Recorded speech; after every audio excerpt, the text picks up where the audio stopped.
너와 나.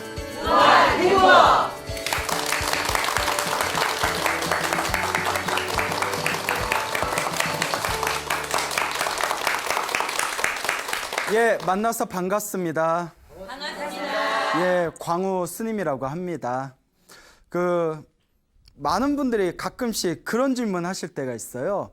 스님도 군대 가요? 뭐 이런 이야기를 하신 적이 있는데, 스님들 군대 가요, 안 가요? 예, 갑니다. 예. 처음 알았어요? 네. 예, 저번에도 말씀드렸던 것 같은데. 자, 어쨌거나 스님들도 대한민국 국민이고, 예, 또 주민등록증이 있고, 또 국방의 의무가 있기 때문에 스님들도 이제 군대를 가죠. 그런데 스님들이 군대 간다는 게 사실 스님들 입장에서 참 고역이에요. 왜냐하면 머리 깎고 승복 입고 부처님 앞에서 기도하고 수행하다가 이제 그 세속 사람들 틈 속에서 뭐 군복으로 갈아입고 또 막 총칼을 들고 사실 사람 죽이는 법을 연습하는 거잖아요. 그러니까 스님들한테는 좀 고역일 수도가 있죠. 그래서 예전에 어느 스님이 계셨는데 아마 30년 전쯤일 거예요. 또 옛날에는 군 생활이 또 얼마나 또 험했습니까? 그렇죠. 예, 지금보다 더 군 생활이 더 길고 또 더 험했던 시절이 있었는데 30년 전에는 또 지금은 뭐 군대에서 구타 같은 게 없어졌다 그러는데 옛날 30년 전에는 구타도 엄청 심했다. 또 이렇게 선배분들이 그런 얘기 하시더라고요. 다 들으신 적 있죠? 근데 이제 어느 스님이 30년 전쯤에 이제 일찍 출가를 하셨는데 군대 영장이 나왔대요. 근데 너무 군대를 가기가 싫더래요. 나 부처님한테 이렇게 내가 기도하고 수행해야 되는데 군대 가면 그래서 마음이 너무 범란해서 번잡해서 부처님 앞에서 절을 올렸답니다. 부처님 저 군대 좀 빼주세요. 군대 좀 빼주세요. 뭐 부처님이 국방부 장관인가? 부처님한테 군대 좀 빼주세요 하면서 이렇게 절을 올리셨대요. 그래서 1000배로도 올릴 때도 있고 막 500배 올릴 때도 있고 시간이 넉넉할 때는 막 3000배씩 하고 그러니까 하루 종일 몇 날 며칠을 계속 절을 했답니다. 그리고 드디어 그 군대 영장이 나오고 나서 우리 신체 검사 통보를 받거든요. 그 신체 검사를 딱 하러 갔는데 결국 군대를 면제됐대요. 야, 정말 부처님 갚인지 너 어떻게 면제됐냐? 자, 이게 또 반전입니다. 하도 절을 많이 해서 허리 디스크에 걸렸대요. 네? 허리 디스크가 걸려서 얼마나 디스크가 심했는지 군대에서 이거 군대 오시면 큰일 나겠다고. 네, 그러니까 이게 부처님이 도와주신 건지. 네? 근데 희한한 게 보통 허리 디스크 걸린 사람도 절을 열심히 하면 허리가 건강해지거든요. 근데 스님은 이렇게 이제 절을 많이 했는데 오히려 디스크에 걸려서 군대가 면제됐는데 한 가지 재밌는 게 뭐냐면 군대에서 면제될 정도로 이병 불가 판단을 이제 통보를 받을 정도로 엄청나게 디스크가 심하다고 판정을 받았는데 살아가는데 아무 문제가 없더래요. 지금도 30년이 지난 지금도 쌩쌩해요. 예, 이게 참 묘하죠. 예, 군대에서 엄하게 신체 검사 엄하게 하거든요. 근데 거기서 디스크 너무 심하다고. 자, 그러니까 희한하죠. 예, 그래서 우리 주변에 보면 참 희한한 일이 많습니다. 그렇다고 뭐 부처님한테 이제 절을 한다는 것이 정말 허무맹랑한 어떤 미신이 아니라 내 마음의 정성이 지극하고 정말 그에 합당한 어떠한 간절한 소원이 있을 때 정말 우리 내면에서는 놀라운 기적을 일으킬 수가 있구나. 또 이런 말씀을 드리겠습니다. 설마 뭐 앞으로 군대 가기 싫은 사람들이 부처님한테 기도해서 면제받으려고 꼼수 쓰고 그러진 않겠죠? 예. 참고로 저도 부처님께 부처님 저도 군대 면제 좀 하게 해주세요라고 기도를 엄청나게 열심히 올렸습니다. 예, 열심히 올렸는데 군대 갔을까요? 안 갔을까요? 난 갔어. 난 갔어. 그런데 또 한 가지 갔는데 군생활을 되게 편하게 했어요. 예, 그 군법당에 가서 이제 사병 생활을 하면서 큰 훈련은 참석을 하되 이제 나머지 시간은 이제 법당에서 법당을 이제 관리하는 그런 군종 법당으로 또 이렇게 편안하게 또 부처님을 옆에서 모시면서 그렇게 생활을 하게 되었습니다. 그래서 비록 군대 면제는 못했지만 그래도 군대에서도 옆에서 부처님 모시고 부처님께 모탁 두들기고 기도하면서 그렇게 또 소중한 시간을 보냈던 것 같습니다. 그러니까 기도라는 거는 절대 무시할 수가 없다. 이 말씀을 드리고 싶네요. 자, 그 아까 부처님한테 절해가지고 허리 디스크 걸린 그 스님 이야기도 드렸지만 이것도 비슷한 얘기가 있는데, 여러분 우리 절집에서는 기도를 하면 강력한 어떤 힘을 얻게 된다. 소원을 성취한다거나 어려움에서 벗어날 수 있는 그런 어떤 불보살의 은혜, 가피를 얻게 된다. 이런 이야기가 전해지고 있는데, 또 가장 대표적인 그 기도 수행법 중에 삼천배라고 있어요. 하루 동안 3,000배를 절하는 건데, 3,000배가 쉽겠어요? 어렵겠어요? 엄청나게 힘들어요. 여러분 3,000배 해봤어요? 안 해봤어요? 뭐 자신 있게 그냥 안 해봤어요. 자신 있게 얘기하시네.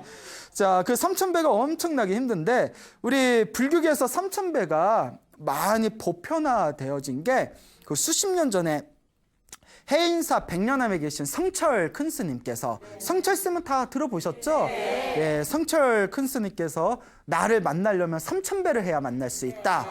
근데 사람들이 성철 스님 만나려고 3,000배를 하다가 성철 스님 만나려고 마음에 품고 있던 고민들이 3,000배 하다가 다 풀려버리는 거예요. 그리고 뭐 3,000배를 하고 성철 스님한테 하소연을 하면 성철 스님이 절을 해라. 모두 다 내 업장이니까 3,000배를 많이 하면 풀린다. 그래서 성철 스님 말만 믿고 3,000배를 열심히 했더니 어떤 인생의 큰 기적 같은 경험을 하신 분들의 입소문이 퍼지면서 어느 순간 자연스럽게 불교계에서 3,000배 수행이 이제 하나의 그 정식 수행법, 정식 기도법으로서 자리를 잡게 되었죠. 그래서 옛날 큰 스님들이 그러시는데, 그 성철 스님 3,000배 이전에는 그 절하는 기도보다는 뭐 연부를 한다거나 다란이를 외운다거나 오히려 그런 기도를 많이 했고, 성철 스님 이후에 그 3,000배니 뭐니 해서 절하는 수행법이 많이 보편화되었다. 이런 말씀을 해주시더라고요.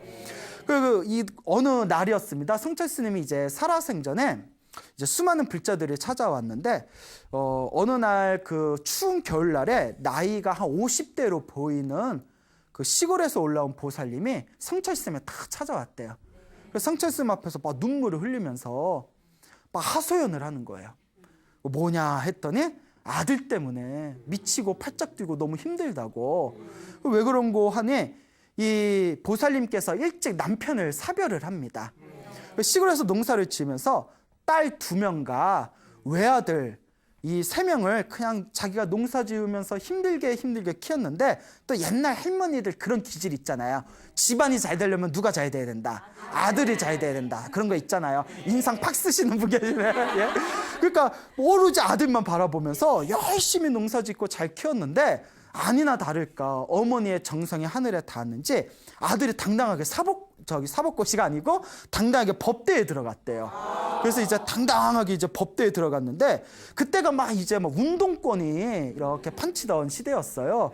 그래서 이제 운동하던 그런 세대들이었는데, 또 정말 나라와 민족을 위해서 그 민주주의를 위해서 운동하신 분들도 있지만, 또 개 중에는 그냥 마음이 꼬여가지고 그냥 운동한다는 핑계로 모여서 술 먹고 또 막 이렇게 말썽 부리는 그런 좀 이상한 학생들도 있었대요. 어디 가나 또 열심히 하는 사람들이 있는가 하면 좀 부족한 사람들도 있잖아요.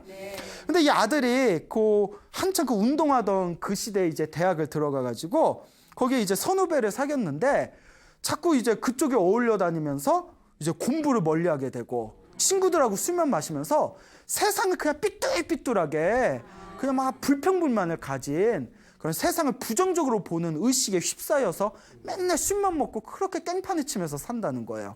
그래서 어머니가 너무 속상해가지고, 아들아 너만 바라보면서 널 이렇게 키웠는데 이러면 어떡하니, 제발 정신 차려라 하며 이 아들놈이 하는 얘기가, 기껏 키워놨다니 엄마는 무식해가지고 하나도 모른다고, 아무것도 모르는 엄마하고는 이야기하고 싶지 않다고, 이렇게 술 먹고 집에 와서 막 깽판 부리고 이러는 거예요.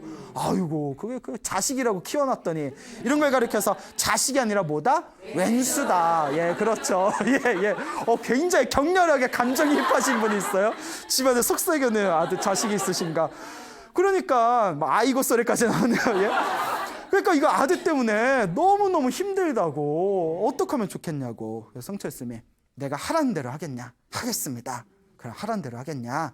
스님이 시킨 대로 다 하겠습니다. 그런 자식을 만난 것도 누구 업보다? 그래, 네 업보다. 근데 네 업보를 풀어야 되지 않겠냐. 7일 동안 매일 3,000배를 하라고 했대요. 하루에 3,000배를 7일 동안 해라. 근데 이 노보살님이 평소에 농사만 짓고 절을 많이 안 했는데 그 옛날 노보살님도 얼마나 순진해요. 옛날 보살님들 뭐 하나 하라 하면 하잖아요. 그러니까 지금 같으면 하다가 마음이 중요하지 뭐 이러면 이거 뭐 절 숫자가 중요한가? 마음이 중요하지. 약간 우리가 그런 게 있거든요. 그러니까 옛날같이 기도가 필요를 많이 못 받아요. 요새 사람들은 머리는 옛날 사람보다 똑똑한데 순수함이 좀 많이 없잖아요. 옛날에는 부처님 말씀하면 믿습니다 이랬는데 지금은 부처님 뭐 말씀하면 그거 뭐 직접 들었나? 다 책에 나온 내용이지. 예? 막말로 중간에 누가 딴 얘기 썼으면 어떻게 알아? 뭐 약간 이런 것들이 있어요. 좀 가슴 아픈 일이지만. 자, 그러니까 옛날 노보살님들 순수한 마음으로 성철 스님이 시키셨으니까 깊은 뜻이 있겠지. 부처님 믿습니다 하면서 매일매일 3,000배를 해서 7일을 했대요. 그냥 온몸을 후들후들거리면서 얼마나 힘들었겠어요. 그 고통 이루 말할 수가 없겠죠. 7일 딱 끝내고 집에 왔답니다. 집으로 딱 돌아오는데 얼마나 몸이 힘들어요. 완전히 뻗어버렸대요. 뻗어서 거의 이제 뭐 빈사 상태가 되어버렸는데 그날도 저녁에 이제 요 자식놈이 이제 술을 마시고 또 이렇게 집에 들어왔는데 엄마가 이렇게 이제 주무시고 있는 거예요. 그러니까 엄마가 자고 있을까 이렇게 딱 이렇게 봤는데 좀 느낌이 이상해요. 엄마가 왜 이러지 하고 봤는데 무릎이 다 까져서 무릎이 다 피범벅이 돼 있는 거예요. 무릎이 그 발등하고 손등은 다 물집이 잡혀가지고 다 터져서 막 물집 잡혀 있고. 예? 그 옛날 그 농사만 짓던 그 50평생 농사만 지은 분이 그 절하는데 얼마나 힘들었겠습니까? 몸이 다 굳어가지고 아들 생각하면서 막 입술을 꽉 물고 절을 했겠죠. 그러니까 엄마는 너무 피곤해서 집에 오자마자 제대로 씻지도 못하고 치료도 안 받고 그냥 잠부터 빠져든 거예요. 근데 엄마의 그 다 까져서 피범벅이 된 무릎을 보면서 이 아들이 갑자기 등골이 싸하면서 눈물이 괜히 펑펑 나오더래요. 괜히 막 불쌍한 우리 엄마 막 울고 있으니까 엄마가 아들이 울고 있으니까 엄마가 깼는데 그래도 어쨌거나 아들이잖아요. 우리 아들 왔어 이러는데 아들이 울고 있으니까 엄마가 막 안아주면서 왜 울어 아들이 울으니까 엄마도 괜히 어떡해요. 왜 울어요? 왜? 니도 울고 나도 울고 하늘도 울고 땅도 울고 저 지나가는 귀뚜라미도 막 울고 예? 막 울어요. 예?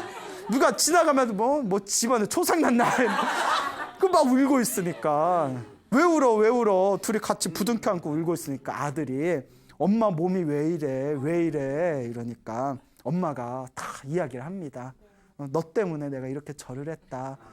엄마 힘들지 않았냐? 너 하나만 잘 되면 엄마가 힘든 게 무슨 상관이 있겠냐? 너 하나만 잘 되면 된다 아들아 하니까 아들이 그 자리에서 절을 올리더래요. 엄마 죄송합니다. 제가 이제 정신 차리겠습니다. 이렇게 예? 뭐 한편의 연극 같아요. 그래가지고 아들이 그 뒤로는 술 마시던 선후배도 싹 정리해버리고 오로지 도서관에서 공부만 했대요. 그 워낙에 머리가 좋았나 봐요. 2년 후에 사법고시에 당당하게 합격을 하게 되었다. 그래서 이 이야기를 이제 그 어머니가 성철 스님한테 성철 스님 말씀하신 덕분에 제가 3,000배를 하고 아들이 마음을 돌이켜서 우리 아들이 지금 너무 잘 됐습니다 하고 성철 스님께 인사 오면서 이 이야기가 널리 퍼지게 되었다고 합니다. 참으로 감동스러운 이야기죠. 네. 자, 그러니까 어느 보살님이 이런 얘기를 하더라고요. 이 이야기가 굉장히 유명한 이야기예요. 근데 어느 보살님이 스님 저도 이 얘기 듣고 일주일 동안 3,000배 했는데 내 자식은 아직도 변화가 없네요. 이래가지고 보살님 업장이 너무 두꺼워서 그러니까 더 절하시라고. 예. 그런데 실제로 우리 주변에 많은 불자님들이 자식을 위해서 기도를 하시잖아요. 가족을 위해서, 가정을 위해서 열심히 기도하신 분들이 당장은 효과가 없어도 시간이 싹 지나 보니까 다 기도 효과를 톡톡히 보셨대요. 기도 많이 하신 노보살님들이 다들 한결같이 그런 얘기를 하세요. 스님이 처음에는 효과가 별로 없는 듯 하지만 그냥 부처님만 믿고 꾸준히 기도했는데 시간이 지나 보니까 자식들이 다 잘 됐다고, 자식들이 다 편안하다고 또 이런 얘기를 제가 직접 들은 기억이 있습니다. 간절하게 정성스럽게 기도하며 반드시 그 불보살님의 영험과 가피가 함께한다라는 믿음을 불자분들은 가지셔야 됩니다. 그러니까 여러분들도 아유 우리 자식 쉽게 하지 마시고 여러분들도 가까워하면 절에 가서 기도 좀 해보시길 바랍니다. 자, 또